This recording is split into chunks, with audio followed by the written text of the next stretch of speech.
Tensions between China and Japan have flared up again, and the center of the storm is Taiwan. Both countries are accusing each other of raising military risks, and the situation has become the most serious in years.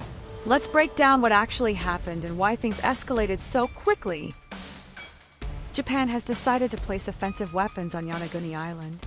This island is extremely close to Taiwan, and that location alone was enough to alarm Beijing. Japan's defense minister Shinjiro Koizumi even visited the base there and said the deployment would help reduce the chance of an armed attack on Japan. But China sees it very differently.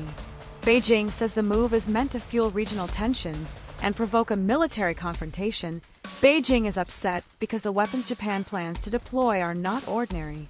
Japan wants to station a unit equipped with the Type 03 medium-range surface-to-air missile. This missile can intercept aircraft and even ballistic missiles. China has called this development extremely dangerous. In response, China has increased its own military activities.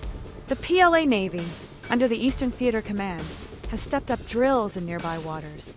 China is also holding exercises in the Yellow Sea. So both sides have begun moving military pieces closer to each other. Taiwan is the biggest reason behind the rising tensions.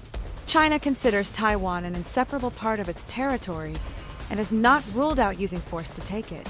Japan has been growing more vocal on Taiwan in recent years. And this time, Japan's new Prime Minister Sanai Takaichi made comments that Beijing saw as crossing a red line. She said that if China were to launch a military attack on Taiwan, it could create a survival-threatening situation for Japan.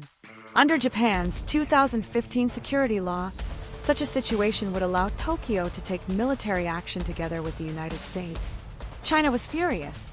Beijing wrote a letter to the United Nations warning that it would take strong self-defense measures if Japan dared to intervene militarily in the Taiwan Strait. Takaichi refused to withdraw her statement. She said Japan's position has always been consistent, though she still wants better relations with China. China did not stop at strong words. It announced a series of countermeasures targeting Japan. China reinstated its suspension of seafood imports from Japan. It issued a travel alert asking Chinese citizens to avoid traveling to Japan. This hit Japan's tourism industry immediately because China is the biggest source of visitors with nearly 74 lakh trips this year. Many tourists canceled their plans in response to the advisory. Diplomatic protests also intensified, showing how quickly relations have fallen to their lowest point since 2023.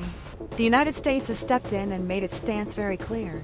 Washington reaffirmed its strong support for Japan and repeated its firm commitment to the Japan-US alliance. This adds another layer to the situation because China sees the Japan-US partnership as a strategic challenge, especially when it comes to Taiwan. Since President Trump's second term, the Chinese and U.S. leaders have maintained frequent exchanges. As far as I know, this call was initiated by the U.S. side, and the atmosphere was positive, friendly, and constructive. Communication between the two heads of state on issues of common concern is very important for the stable development of China-U.S. relations. So the tensions between China and Japan are rising because of a mix of missile deployments, military exercises, diplomatic clashes, and strong statements about Taiwan. What happens next will depend on whether both sides decide to step back or continue matching each other's moves. Do you think the standoff could escalate further? Tell us in the comments.